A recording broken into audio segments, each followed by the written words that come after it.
एक था राजा एक थी राणी. आपल्याला आज काय स्टेशनची ट्रिप वाजली नाही बरं का. मग काय खतम कहाणी. आपण लोकलच आज 2100-2200 रुपये धंदा केला. थोडं क्लचची सेटिंग उतरली आणि ट्रॉपिक मध्ये क्लच दाबू दाबू पायाची वाट लागली. चला मला आपल्याला थोडा टाइम भेटलाय, म्हणलं कुमारच्या गॅरेजवरती जाऊन थोडं सेटिंग करून घ्यावी. म्हणलं चाललोय आता गॅरेजवरती, काय म्हणतात बघू आता. ऐका ना, आपल्या गाडीची ती क्लचची सेटिंग करायची, करा की. चला उतरली, जरा घेर अडकायला लागले. आलोच खोटं बोलायचं नाही. चला मग चला.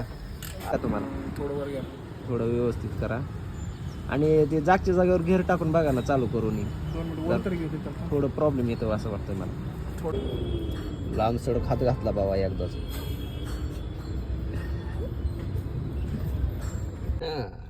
बघा बरं आता कसे सोपे चाललेत. आता चला बघा क्लच व्यवस्थित, कारण ट्रॉफिक मध्ये माहित आहे का नाही, नुसतं क्लच दाबून ही ती नुसतं पायाची वाट लागते बरं का. काय करावं म्हणलं, चला म्हणलं थोडक्यामध्ये काम उरकून घ्यावं म्हणलं. अहो काही 35 किलोमीटरला 433 रुपये काय परवडते सांगा. अवघड आहे आता. जाऊ द्या, नाही आपल्याला तरी घ्यायची नाही, वाजू दे. काय असं असते.